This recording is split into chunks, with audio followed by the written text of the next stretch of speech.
এই লোকটা জাহাজ ভর্তি জিনিস নিয়ে সমুদ্রপথে যাচ্ছিল, আর তখনই তার জাহাজে হামলা করেছিল সমুদ্রের ডাকাতেরা। এই ক্যাপ্টেন তখন কিভাবে ওই জাহাজের লোকেদেরকে বাঁচিয়েছিলেন সেই সব পুরো কাহিনী নিয়ে আজকের এই ভিডিওটা। মুভির শুরুতেই আমরা দেখতে পাই সোমালিয়ার বিচে কিছু লোক আসছে এবং তাদের সবার হাতেই ছিল মেশিন গান। সমুদ্রের বিচে যারা থাকতো তারা লোকগুলোকে এসে বলে তোমাদের এই বড় জাহাজটাকে ডাকাতি করতে হবে। আসলে সমুদ্রের বিচে যারা থাকতো তারা নিজেদের খাবার এবং টাকা পয়সার জন্য বড় বড় জাহাজগুলোকে ডাকাতি করত। এরপর তারা একটা ছোট বোট এবং একটা জাহাজ নিয়ে সমুদ্রের উদ্দেশ্যে রওনা দেয়। এরপর সমুদ্রের কিছু দূর গিয়ে ডাকাতেরা বড় একটা জাহাজ দেখতে পায়। ওই জাহাজটা মুম বিচে যাচ্ছিল। তারপর দেখা যায় ডাকাতেরা ওই জাহাজের কম্বিনেশনটা চিট্যাক করে নিয়েছে, যার কারণে জাহাজের ভিতরে থাকা ক্যাপ্টেনের সমস্ত কথা শুনতে পাচ্ছিল। এরপর আমরা সেই বড় জাহাজটাকে দেখতে পাই, আর সেটা হলো একটা কার্গো শিপ। আর এই জাহাজের ক্যাপ্টেনের নাম রিচার্ড ফিলিপস। ক্যাপ্টেন ভালো করে জানতো তারা যেই পথে যাচ্ছে সেই পথে বিপদ হতে পারে, আর সেই পথে তাদের কাছাকাছি কোনো কার্গো শিপ বা জাহাজ ছিল না। সেই জন্য সে আগে থেকেই সতর্ক ছিল। ক্যাপ্টেন দূরবীনের সাহায্যে দেখতে পায় দূর থেকে ছোট ছোট বোট তাদের দিকে আসছে। এরপর ক্যাপ্টেন জাহাজের স্ক্রিনে দেখতে পায় ওই বোট দুটো তাদেরকে ফলো করছে। তখন ক্যাপ্টেন তার ক্রু মেম্বারদেরকে বলে জাহাজ বাদিকে ঘুরিয়ে নিতে।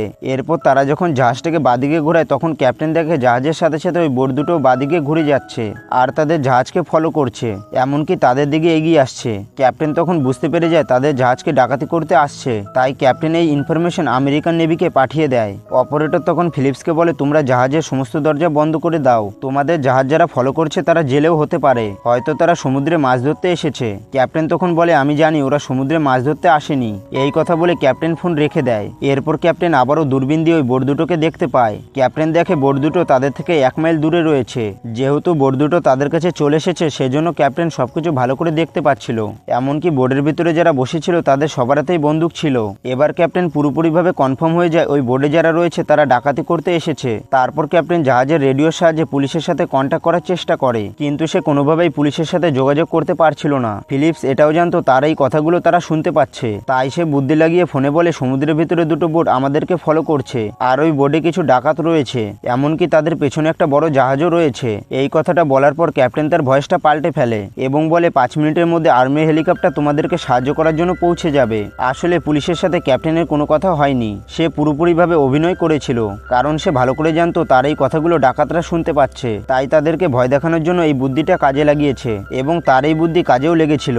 ডাকাতের দুটো বোট আর ওই বড় জাহাজের মধ্যে একটি বোট ভয়ে পালিয়ে যায়, কিন্তু সেখানে থাকা একটা বোট পালায় না। এটা দেখে ক্যাপ্টেন জাহাজের স্পিড কমিয়ে দিয়ে ডান দিক বাদিক করে চালাচ্ছিল, যার কারণে সমুদ্রে বড় বড় ঢেউ ওঠে, আর ওই ঢেউয়ের কারণে বোটের ইঞ্জিন নষ্ট হয়ে যায়। এই সুযোগে ক্যাপ্টেন জাহাজ নিয়ে অনেক দূরে চলে যায়। এরপর রাতে জাহাজের ক্রু মেম্বার একটা মিটিং করে, যেখানে বলা হয় ডাকাতেরা যদি আবারও হামলা করে তাহলে আমরা কি করব। তখন ক্যাপ্টেন বলে আজ আমরা যেভাবে তাদেরকে তাড়িয়ে দিয়েছি কাল হয়তো সেভাবেই তাড়িয়ে দেব। তখন এদের মধ্যে একজন বলে ডাকাতের সাথে লড়াই করা আমাদের কাজ না, আমাদের কাজ জাহাজ ভর্তি জিনিস এক জায়গা থেকে অন্য জায়গায় পৌঁছে দেওয়া। তাই আমরা এই পথ দিয়ে না গিয়ে অন্য পথ দিয়ে যাব, যার ফলে ডাকাতেরা আমাদেরকে খুঁজে পাবে না। ক্যাপ্টেন তখন তাদেরকে বুঝিয়ে বলে আমরা এখন আফ্রিকার যে জায়গায় আছি সেখানে মোট ডাকাতের 5টা টিম আলাদা আলাদা জায়গায় কাজ করে, তাই প্রত্যেক 300 মাইল দূরে গিয়ে আমরা আবারও ডাকাতের সম্মুখীন হব। সেই জন্য আমাদের সময় নষ্ট না করে মুম বিচের উদ্দেশ্যে রওনা দেওয়া উচিত। এরপর তারা মুম বিচের উদ্দেশ্যে রওনা হয়। পরের দিন ক্যাপ্টেন ফিলিপ আবারও একটা বোটকে তাদের পিছু করতে দেখে, তাই সে এবার সমুদ্রের পুলিশের কাছে ফোন করে, কিন্তু এবার সমুদ্রের পুলিশের সাথে কন্ট্যাক্ট করতে পারে। ক্যাপ্টেন পুলিশকে বলে কিছু ডাকাত আমাদের পিছু নিয়েছে। তখন পুলিশ বলে যত তাড়াতাড়ি সম্ভব আমরা তোমাদের জন্য একটা টিম পাঠাচ্ছি। এরপর দেখা যায় ক্যাপ্টেন জাহাজের আশেপাশে থাকা জলের পাম্পগুলো অন করে দিয়েছে, যাতে জলের প্রেসারে বোটগুলো তাদের কাছে আসতে না পারে, কিন্তু এতে কোনো লাভ হয় না, আর ডাকাতেরা জাহাজে ঢুকে পড়ে। এসব দেখে ক্যাপ্টেন তার ক্রু মেম্বারদেরকে বলে যত তাড়াতাড়ি সম্ভব ইঞ্জিন রুমে গিয়ে লুকিয়ে পড়ো, আর যতক্ষণ না আমি বলবো ততক্ষণ ইঞ্জিন রুম থেকে বার হবে না। এরপর দেখা যায় ওই ডাকাতেরা জাহাজে ঢুকে পড়েছে আর ক্যাপ্টেন ফিলিপকে ঘিরে ধরেছে। তারপর ডাকাতের সর্দার মুসা ক্যাপ্টেনকে বলে তোমাদের ভয় পাওয়ার কোনো দরকার নেই, আমরা এখানে কাউকে মারতে আসিনি, আমরা তোমাদের সাথে একটা ডিল করতে এসেছি। এই কথা শুনে ক্যাপ্টেন মুসাকে বলে জাহাজের মধ্যে শুধু খাবার রয়েছে আর আমাদের কাছে মাত্র $30,000 রয়েছে, তোমরা চাইলে এই টাকাটা নিয়ে যেতে পারো। কিন্তু ডাকাত দলের সর্দার এই কথায় রাজি হয় না। সে ক্যাপ্টেনকে বলে তুমি তোমার সমস্ত সঙ্গীদেরকে এখানে ডাকো। এরপর ক্যাপ্টেন সবাইকে সেখানে আসার জন্য অ্যানাউন্স করে, কিন্তু তখন সে কোনো পাসওয়ার্ড বলে না, সেই কারণে সেখানে কেউ আসে না। এরপর ডাকাত দলের সর্দার অ্যানাউন্স করে আর সবাইকে আসতে বলে, কারণ ক্যাপ্টেন বলেছিল যতক্ষণ না সে পাসওয়ার্ড বলবে ততক্ষণে যেন কেউ উপরে না আসে। এরপর ডাকাতের সর্দার ক্যাপ্টেনকে বলে আমি নিচে যাব আর সবাইকে খুঁজে নিয়ে আসবো।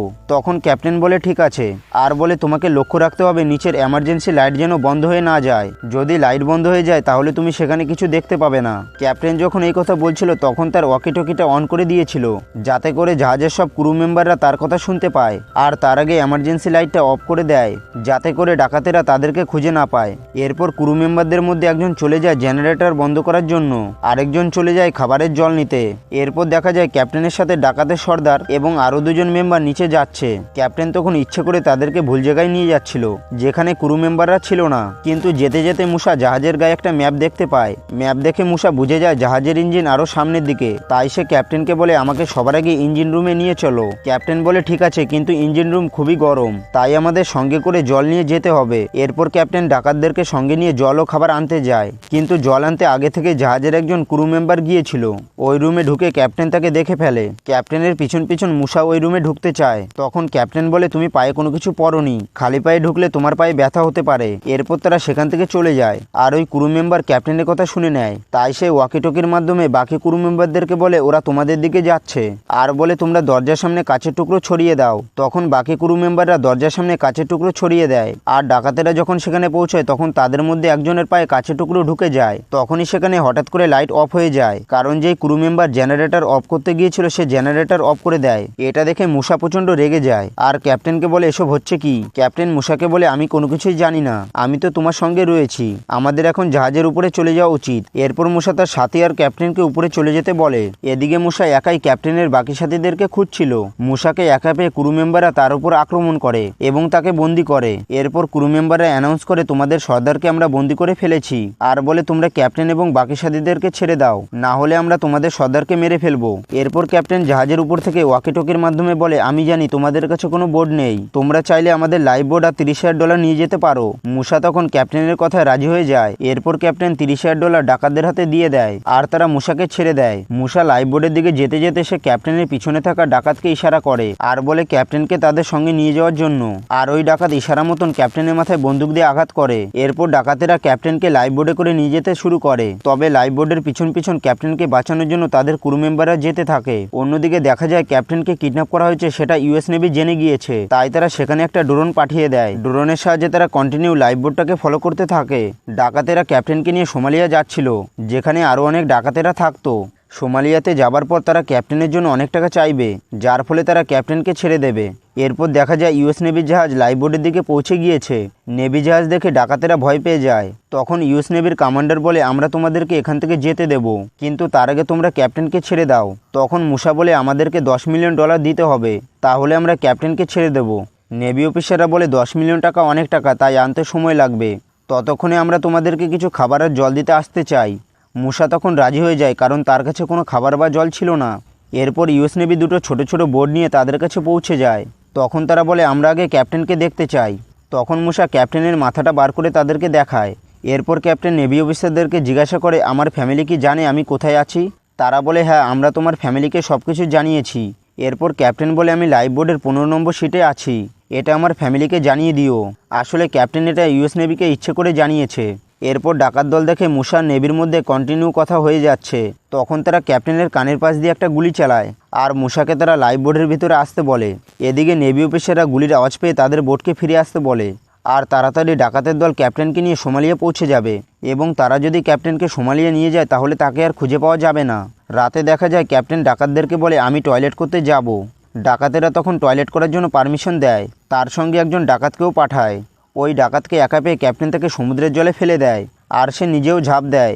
এই ঘটনা ইউএস নেভি দেখতে পায়, কিন্তু তারা রাতের অন্ধকারে বুঝে উঠতে পারছিল না হচ্ছেটা কি। ইউএস নেভি এদিকে আসার আগেই মুসা ক্যাপ্টেনকে আবারও ধরে ফেলে। এদিকে তখন হেলিকপ্টার নিয়ে ইউএসের আরেকটা টিম পৌঁছে যায় আর তারা চারিদিক দিয়ে ডাকাতের লাইফ বোটটাকে ঘিরে ফেলে। তখন ইউএস নেভির অফিসার মুসাকে কন্ট্যাক্ট করে বলে তুমি যতই চেষ্টা করো কিন্তু কিছুতেই সোমালিয়া ফিরে যেতে পারবে না, কিন্তু তুমি যদি ক্যাপ্টেনকে ছেড়ে দাও তাহলে আমরা তোমাকে যেতে দেব। ডাকাতের দল ভালো করে জানতো তারা ক্যাপ্টেনকে ছেড়ে দিলেও ইউএস নেভি তাদেরকে ছাড়বে না, তাই মুসা ক্যাপ্টেনকে লাইফ বোর্ডের বাইরে নিয়ে আসে আর তার মাথায় বন্দুক ঠেকিয়ে বলে কেউ যদি বিন্দুমাত্র চালাকি করো তাহলে আমি ক্যাপ্টেনকে মেরে ফেলবো। ঠিক তখনই একজন নেভি অফিসার বলে আমরা তোমার বসের সাথে কথা বলছি। তারপর নেভি অফিসার বলে আমরা তোমাদের সাথে একটা ডিল করতে রাজি আছি, কিন্তু তোমাদের মধ্যে থেকে একজনকে আমাদের জাহাজে আসতে হবে। তখন মুসা নেভির জাহাজে যেতে রাজি হয়। তারপর দেখা যায় ডাকাত দলের কাছে দুটো নেভি জাহাজ আসে।